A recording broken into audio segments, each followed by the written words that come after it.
आजकल जो news trend में है वो है यूएस ईरान वॉर के बारे में, और ये आपको पता है कि इसका कंटेंशन क्या है, मेन बोन ऑफ कंटेंशन क्या है, वो है यूरेनियम एनरिचमेंट। और इसी से ये टॉपिक हमारे पेपर 1 के लिए इंपॉर्टेंट हो जाता है, यूनिट 9 पीपल डेवलपमेंट एनवायरमेंट, और उसमें न्यूक्लियर एनर्जी। और जैसे ही ये टॉपिक का नाम सुनते हैं जो नॉन साइंस बैकग्राउंड स्टूडेंट्स हैं वो थोड़ा घबरा जाते हैं। तो सबसे पहले तो आपको घबराना नहीं है, तो पहले थोड़े से ना पीवाईक्यूज देख लेते हैं जो रिसेंटली इसमें पूछे गए। ये देखिए पीवाईक्यू, इसका आंसर मैं इस क्लास के बाद में करवाऊंगा, आपको अभी बता देता हूं कि क्वेश्चंस कैसे पूछे गए, क्या डेप्थ रहती है उनकी। ये देखिए सीधा सीधा न्यूक्लियर पावर प्लांट के ऊपर क्वेश्चन है। नेक्स्ट मॉडरेटर के ऊपर क्वेश्चन है। ये अभी आपको हो सकता है वर्ड्स नए नए सुने हुए लग रहे हैं, आप इस क्लास को कंप्लीट कर लेंगे तो इनका आंसर भी कर पाएंगे और ये शब्द भी आपको एकदम मुंह जबानी याद हो जाएंगे। उसके बाद आता है फिसाइल यूरेनियम। चलो इस टॉपिक को स्टार्ट करते हैं।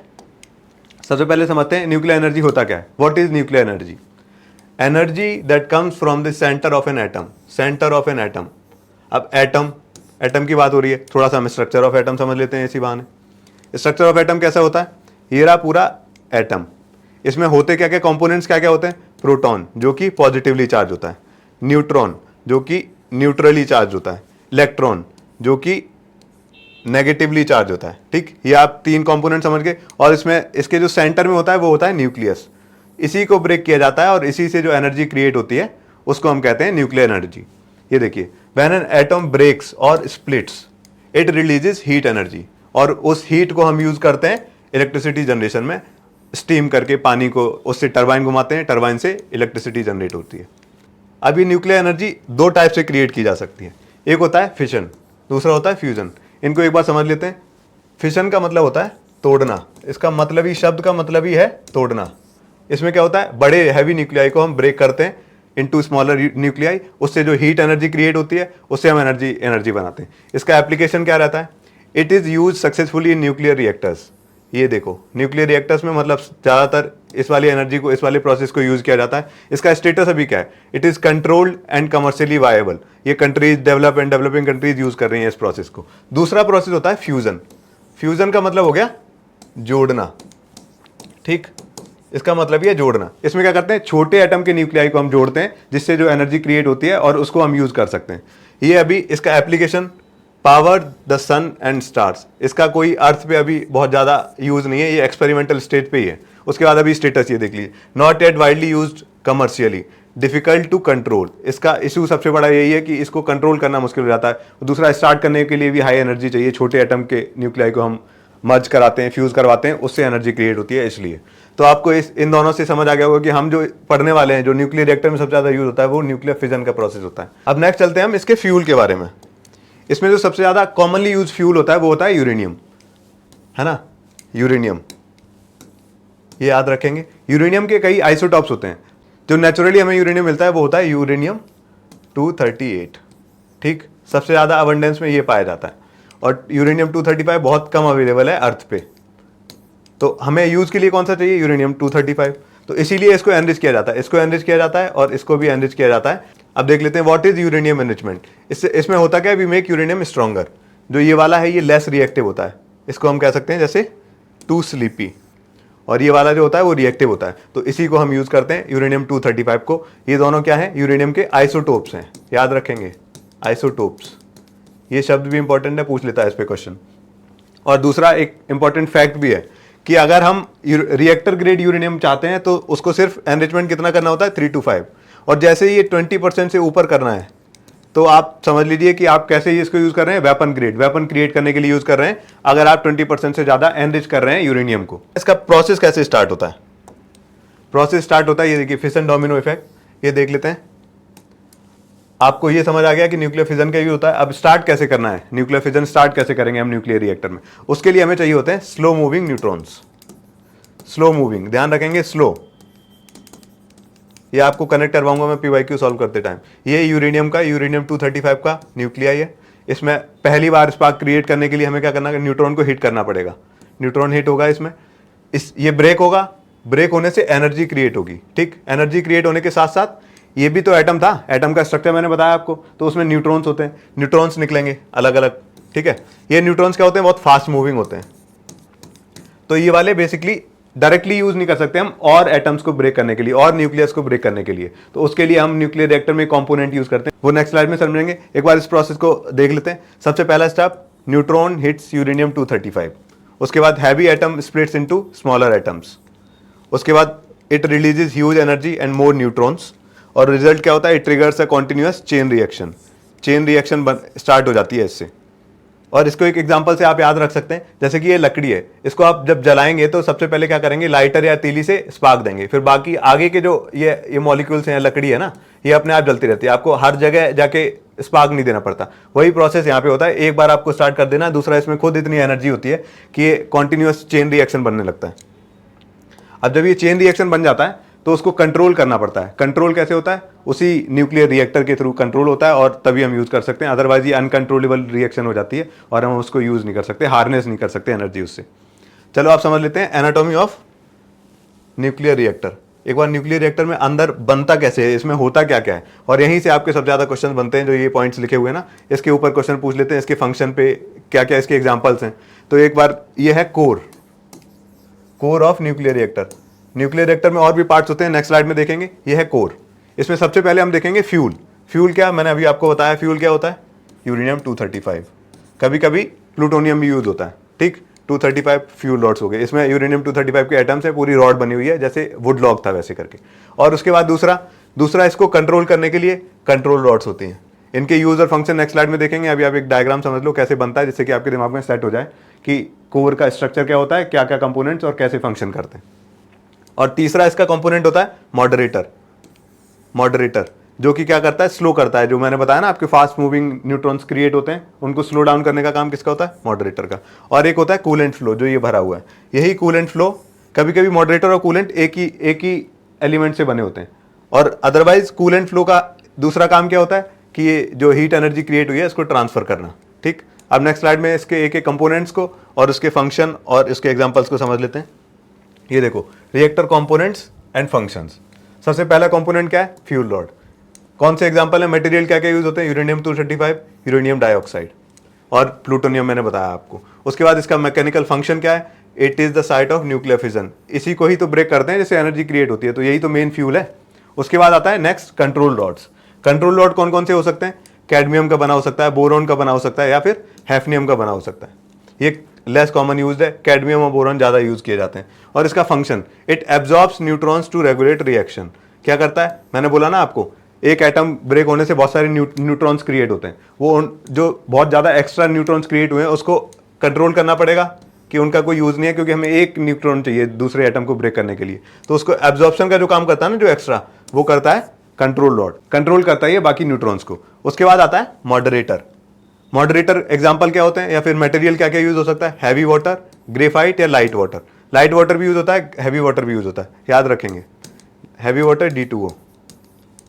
उसके बाद का function, it slows down fast moving neutrons. अब इन दोनों का यूज समझ आ गया, एक कम कर देता है जो क्वांटिटी को, दूसरा क्या करता है, उसको स्लो कर देता है जिससे कि नेक्स्ट वाला ब्रेक कर सके। फास्ट होगा, मैंने पहले ही बताया कि वो ब्रेक नहीं होगा, स्लो मूविंग न्यूट्रॉन चाहिए उसके यूरेनियम के न्यूक्लियस को ब्रेक करने के लिए, तो उसका काम, मॉडरेटर का काम सबसे इंपॉर्टेंट बन जाता है यहाँ पे। उसके बाद आता है coolant, water, heavy water, carbon dioxide और लिक्विड सोडियम। उसके बाद इसका फंक्शन क्या होता है, it transfers heat away from the core में हीट क्रिएट हुई है, उसको ट्रांसफर करना पड़ेगा दूसरी जगह जहां पे पानी भरा होगा, और पानी गर्म करेंगे, तो उसको ट्रांसफर में हेल्प कौन करता है, ये कूलेंट करता है। और बाहर का जो स्ट्रक्चर है वो बता ही दिया मैंने, कंटेनमेंट स्ट्रक्चर किसका बना होता है, स्टील एंड रीइंफोर्स्ड कंक्रीट। बहुत हैवी बनाना पड़ता है इसको, क्योंकि न्यूक्लियर रिएक्शन है, इसमें रेडिएशंस होते हैं, उनको कंट्रोल करना जरूरी है। तो इसका सबसे मेन फंक्शन क्या हो जाता है, प्रिवेंट एनी रेडिएशन लीकेज, ठीक है। ये आपको कंपोनेंट समझ आ गए, इससे क्वेश्चंस बनते हैं, इसका आप स्क्रीनशॉट लेना चाहें ले सकते हैं। अब नेक्स्ट देखते हैं न्यूक्लियर रिएक्टर, पूरा न्यूक्लियर रिएक्टर कैसा होता है। यहाँ पे देखिए, ये है कोर, जो मैंने अभी पिछले आपको बताया पिछली स्लाइड में, वो कोर, सिर्फ कोर के बारे में बताया, उसके आगे का प्रोसेस ये रहा। अब कोर में आपने देख लिया कंट्रोल रॉड्स हैं, इसमें कूलेंट भरा हुआ है, ठीक है, इसमें मॉडरेटर है, और जो मेन है वो फ्यूल है। ये सारे के सारे कंपोनेंट्स हो गए। अब जो हीट एनर्जी यहाँ क्रिएट हुई उसको ट्रांसफर करना पड़ेगा। कहाँ पे ट्रांसफर करना पड़ेगा, हीट एक्सचेंजर बोलते हैं इसको। हीट एक्सचेंजर में ट्रांसफर हुई heat energy using a coolant, मैंने बताया उसका काम भी होता है इसको हीट को बाहर ले जाना, और उसी से एक पाइप के थ्रू ये वाटर भरा हुआ है, इसमें पानी, ठीक है, ये पानी भरा हुआ है, इसको हम गर्म करेंगे, उससे क्या होगा, स्टीम जनरेट होगी। स्टीम जनरेट होगी तो क्या होगा, टरबाइन रन कराएंगे उससे हम स्टीम से, और टरबाइन रन होगी तो क्या होगा, इलेक्ट्रिसिटी जनरेट होगी और उसको हम यूज कर पाएंगे। ये हो गया पूरा न्यूक्लियर रिएक्टर का फंक्शन या प्रोसेस, समझ आ गया। नेक्स्ट चलते हैं। नेक्स्ट एक बार ये इसके ऊपर बहुत सारे अरेंजमेंट टाइप क्वेश्चन पूछ लिए जाते हैं, तो एक बार ये प्रोसेस समझ लेते हैं, एक बार ये शब्द देख लेते हैं, ठीक है। सबसे पहला स्टेप रहेगा fission, occurs in the fuel rods. कहाँ पे होता है, मैंने बताया, जो फ्यूल रॉड्स होती हैं यूरेनियम की बनी होती हैं, उसमें फिशन होता है। कैसे, मॉडरेटेड और कंट्रोल वहीं पे कर लिया जाता है कोर के अंदर। उससे क्या होगा, उससे हीट क्रिएट होगी। हीट का क्या होगा, heat carried away by the coolant. और थर्ड प्रोसेस स्टीम बनेगी, ठीक है। Heat converts water into high pressure steam. उसके बाद क्या होगा, स्टीम क्या करेगी, टरबाइन को रन करेगी। Expanding steam rotates the mechanical turbine. Turbine क्या करेगी, जनरेटर को ड्राइव करेगी। जनरेटर ड्राइव होगा तो इलेक्ट्रिसिटी जनरेट होगी। और इसके बाद समझते हैं इस प्रोसेस के एडवांटेजेस और डिसएडवांटेजेस क्या हो सकते हैं। ये देखिए, सबसे पहले एडवांटेजेस देख लेते हैं। इसमें मैसिव एनर्जी क्रिएट होती है टाइनी अमाउंट ऑफ फ्यूल से। बहुत कम अमाउंट ऑफ फ्यूल में हम बहुत ज़्यादा एनर्जी क्रिएट कर सकते हैं। ये सबसे बड़ा इसका पॉजिटिव एडवांटेज है। दूसरा, low green house gas emission. Green house gas या एयर पोल्यूशन बहुत कम होता है कंपेयर टू कोल। उसके बाद ये रिलायबल है, कॉन्टिन्यूअस है। बेस लोड पावर सप्लाई जो बहुत ज़्यादा रिक्वायरमेंट होती है, उसके लिए बहुत अच्छा प्रोसेस है न्यूक्लियर एनर्जी से हमें इलेक्ट्रिसिटी जनरेट करने का, ठीक। अब देख लेते हैं इसके डिसएडवांटेजेस, रिस्क और डिसएडवांटेजेस या लिमिटेशंस कह सकते हैं इनको। It generates highly hazardous radioactive waste. Radioactive waste create होता है। और दूसरा, इसका डिस्पोजल नहीं है हमारे पास। डिस्पोजल मतलब बहुत दिन में ये खत्म होता है, तो उसका बड़ा मुश्किल हो जाता है। ये बड़ी लिमिटेशन है इस प्रोसेस को यूज करने में टू क्रिएट इलेक्ट्रिसिटी। दूसरा है risk of catastrophic accidents. Accidents भी हो चुके हैं इससे पहले, जैसा कि मैंने बताया, न्यूक्लियर रेडिएशन से अगर वो ब्रेक हो जाता है उसका आउटर स्ट्रक्चर, तो बहुत मुश्किल हो जाता है रेडिएशंस को कंट्रोल करना। उसके एग्जांपल्स हैं कुछ, चेरनोबिल एंड फुकुशिमा। अब नेक्स्ट, इसका ना मेंटेनेंस और इंस्टॉलेशन कॉस्ट भी बहुत ज़्यादा होता है ना, high installation and maintenance cost. ये इसके कुछ लिमिटेशंस हैं, लिमिटेशंस या डिसएडवांटेजेस। अब चलते हैं थोड़ा सा इसके जो कुछ कैटास्ट्रॉफिक इवेंट्स हुए हैं उसके बारे में एक एग्जांपल देख लेते हैं। ये है 3 माइल आइलैंड, ये 1979 में हुआ था, 79। उसके बाद चेरनोबिल डिजास्टर, ये भी काफ़ी फेमस है। ये कब हुआ था, 86 में हुआ था। और ये फुकुशिमा, ये जापान में हुआ था 2011 में। बाकी और भी डिजास्टर्स हैं, वो मैं डिजास्टर की क्लास में पढ़ाऊंगा। नेक्स्ट आते हैं इंडिया के सिनेरियो पे। इंडिया का न्यूक्लियर डैशबोर्ड, ठीक। इंडिया का जो न्यूक्लियर प्रोग्राम है वो किसने स्टार्ट किया था, होमी बाबा, होमी जहांगीर बाबा। याद रखेंगे ये नेम, ये कुछ फैक्ट्स हैं। उसके बाद इस डिपार्टमेंट को मैनेज कौन करता है, डिपार्टमेंट ऑफ एटॉमिक एनर्जी। और इसको ऑपरेट कौन करता है, the nuclear power corporation of India limited, NPCIL इसको ऑपरेट करता है, न्यूक्लियर एनर्जी जो न्यूक्लियर रिएक्टर्स होते हैं उसको। उसके बाद ये इंपॉर्टेंट फैक्ट है एक, 3 से 4% इंडिया का जो टोटल इलेक्ट्रिसिटी जनरेशन है उसमें 3 से 4% ही न्यूक्लियर एनर्जी के रूप में क्रिएट होता है, जो कि बहुत कम है। इसको हमें इंप्रूव करने की जरूरत है। नेक्स्ट कुछ है पावर प्लांट्स। इंडिया में ये न्यूक्लियर रिएक्टर्स या न्यूक्लियर पावर प्लांट्स कहाँ पे हैं, कुछ एग्जांपल्स हैं, बाकी आपको सर्च करने और याद करके कमेंट में मेंशन करना है। एक है तारापुर महाराष्ट्र में, दूसरा कलपक्कम तमिलनाडु में, तीसरा कुंडनकुलम तमिलनाडु में, के वाले दोनों तमिलनाडु में, तारापुर महाराष्ट्र में। अब वो PYQs देख लेते हैं, देखते हैं उनका आंसर कर पा रहे हैं कि नहीं कर पा रहे हैं। सबसे पहले है, आपको दिख रहा होगा शायद, नहीं तो मैं बोलता रहूंगा, the correct sequence of steps from the beginning to end that occurs in a nuclear power plant. मैंने पूरा प्रोसेस बताया आपको, उसके स्टेप्स कौन कौन से रहेंगे उसको ऑर्डर में लगाना है। सबसे पहला है कंट्रोल्ड चेन रिएक्शन, दूसरा मॉडरेशन ऑफ न्यूट्रॉन्स, तीसरा bombardment by neutron, heat release, और सबसे लास्ट वाला है absorption of neutrons by radioactive nuclei.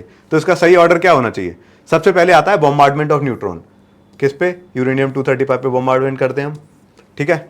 उसके बाद क्या होगा, उसके बाद होगा absorption of neutron by radioactive nucleus, absorb करेगा यूरेनियम 235 उस वाले न्यूट्रॉन को। और उसके बाद क्या होगा, उसके बाद होगा मॉडरेशन, मैंने बताया ना मॉडरेशन करना जरूरी है। उसके बाद आता है कंट्रोल चेन रिएक्शन बन जाएगी, चेन रिएक्शन क्रिएट होगी, मॉडरेट होगा तो कंट्रोल हो जाएगी। और उसके बाद सबसे लास्ट में हीट रिलीज होगी। और दूसरा, ये ऑप्शंस आप एक बार देखेंगे तो डी सबसे लास्ट में है, तो एलिमिनेशन मेथड से भी आप यही करेक्ट आंसर मार्क करते, और अगर आपको पूरा प्रोसेस पता है तो भी option 1 is the correct answer. Next question देखते हैं। नेक्स्ट क्वेश्चन है, which of the following are true about moderators used in nuclear reactors. पहला statement, moderators slow down neutrons to sustain the chain reaction. Slow down, पिछले question में भी बताया मैंने, ये स्टेटमेंट क्या है, सही है। दूसरा, moderators stop the neutrons to control chain reaction, ये वाला क्या है, स्टॉप नहीं करता है, स्लो डाउन करता है। ये कॉन्ट्राडिक्टरी हो गए दोनों, स्टॉप नहीं करता है, स्लो डाउन करता है। अब तीसरा, without a moderator chain reaction would stop, ये बिल्कुल सही है। स्टॉप कैसे हो जाएगी? जब हम पहला न्यूट्रॉन हिट करा हमने न्यूक्लियस को यूरेनियम के, तो उसके बाद क्या चाहिए हमें? स्लो मूविंग न्यूट्रॉन चाहिए टू ब्रेक द न्यूक्लियस, जो आगे चेन रिएक्शन में यूज करना है। और उससे जो क्रिएट होते हैं वो क्या होते हैं? फास्ट मूविंग, तो उनको स्लो डाउन करता है। और अगर हम मॉडरेटर हटा देंगे तो क्या हो जाएगा? स्टॉप हो जाएगी रिएक्शन। उसके बाद नेक्स्ट स्टेटमेंट, इसका एग्जाम्पल क्या है? इसका एग्जाम्पल है ग्रेफाइट रॉड। मैं बता चुका हूं पीछे मटेरियल यूज में। तो इसका करेक्ट आंसर क्या होना चाहिए? करेक्ट आंसर होना चाहिए option 3 A, C and D। ठीक है, अब नेक्स्ट क्वेश्चन देखते हैं। ये देखो, increasing the ratio of fissile uranium that is uranium 235 in natural uranium, ये कौन सा बताया मैंने? 238, uranium 238 natural uranium is known as, उस प्रोसेस को क्या कहते हैं? मैंने स्टार्टिंग में ही बताया था आपको, इस प्रोसेस को कहते हैं एनरिचमेंट। एनरिचमेंट के थ्रू हम यूरेनियम 235 बनाते हैं, जो कि रिएक्टिव होता है नेचुरल यूरेनियम से। ठीक, चलो ये कुछ क्वेश्चन प्रैक्टिस कर लिया आपने पीवाईक्यू से, और समझ लीजिए इसी तरह के और इससे भी डेप्थ वाले क्वेश्चन बनने वाले हैं। तो इस क्लास को अच्छे से समझ लीजिए, इसके स्क्रीनशॉट ले लीजिए, याद कर लेना। ये टॉपिक बड़ा इंपॉर्टेंट है और करंट है, इसलिए और ज़्यादा इंपॉर्टेंट बन जाता है। ठीक है, नेक्स्ट मैं आपको बता दूं, अगर आपको और भी ऐसे टॉपिक्स पे क्लासेस चाहिए शॉर्ट में समझने के लिए, इजीली समझने के लिए, तो आप हमारे चैनल को सब्सक्राइब कर सकते हैं, फॉलो कर सकते हैं। चैनल का नाम है textbook pass to JRF। दूसरा, टेक्स्ट बुक पे UGC NET test series live है जून 2026 के लिए। आप कूपन कोड यूज कर सकते हैं TV पास, आपको डिस्काउंट मिल जाएगा। ठीक।